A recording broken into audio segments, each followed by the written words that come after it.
Federal executions that took place last month. One of those groups is the Sisters of Providence. News 10's Richard Solomon spoke with a sister about the lawsuit and how she says state police violated her rights. I spoke with Sister Barbara Batista of the Sisters of Providence.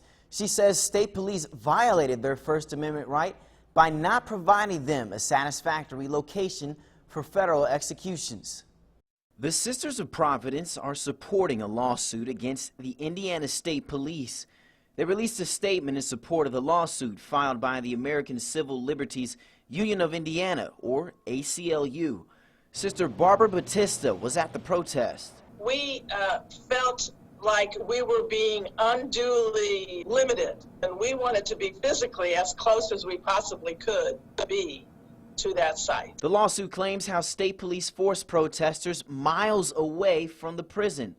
Batista says the Federal Bureau of Prisons had guidelines in place for demonstrating.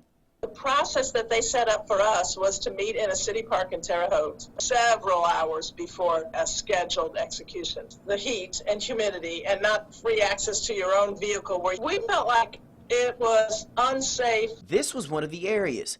Batista says they would have had to have been bussed into that area. She says this wasn't satisfactory to them. So protesters gathered at the intersection of US 41 and Spring Hill. Batista says this was nearly 2 miles away from the prison.